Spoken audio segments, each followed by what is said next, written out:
मुख्यमंत्री के रूप में अयोध्या जाने से विवाद खड़ा होगा।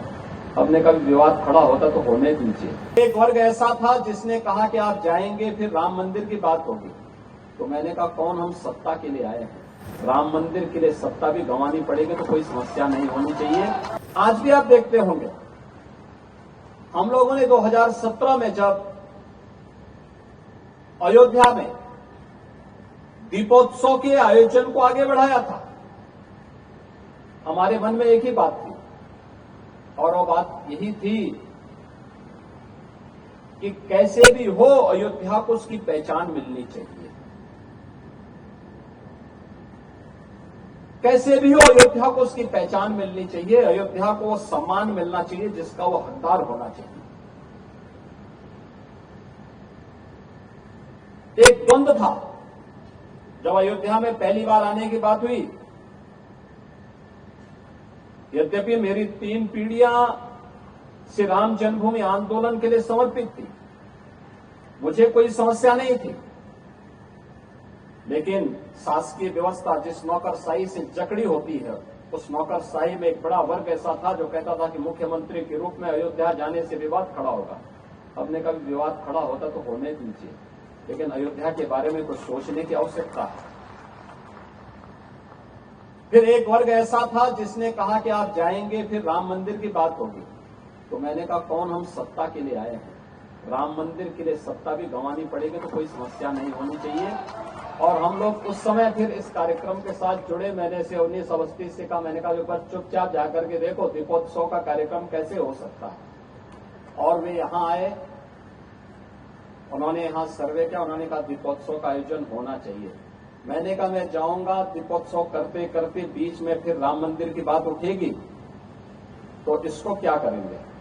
उन्होंने कहा नहीं, कार्यक्रम हो इसके बारे में हम सबसे बात करते हैं और सबका सकारात्मक भाव हो।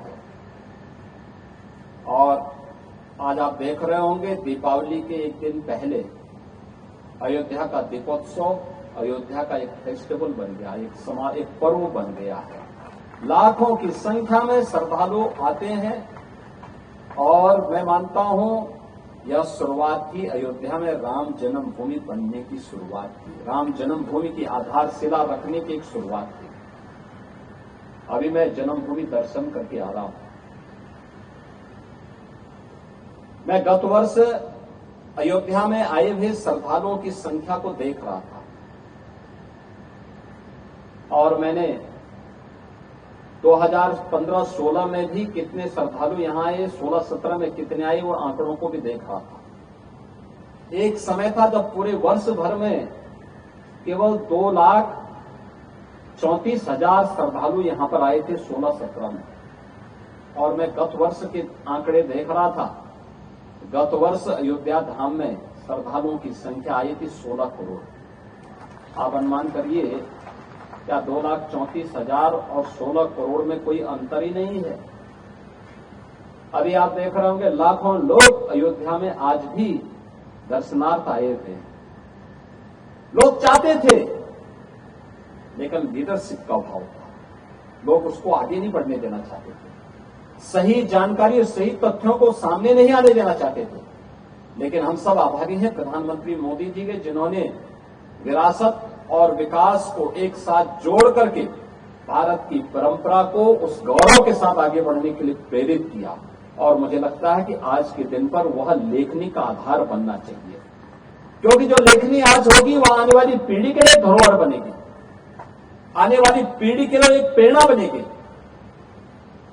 कैसे भारत का नेतृत्व बदलने के साथ ही भारत एक नए भारत के बारे में सोचने लग गया, एक भारत श्रेष्ठ भारत के बारे में सोचने लग गया। एक समय था जब भारत का वासी अपने आप को भारतीय कहने में थोड़ा संकोच करने लग गया था। उत्तर प्रदेश का वासी अपनी पहचान को छुपाता था। ज्यादा समय नहीं, 1 दशक पहले की स्थिति थी, और आज क्या परिवर्तन आया है। जो नहीं भी होगा उत्तर प्रदेश का वो भी कहता मैं भी उत्तर प्रदेश का हूं। जो नहीं भी होगा भारत का वह कहेगा कि मैं भारतीय हूं।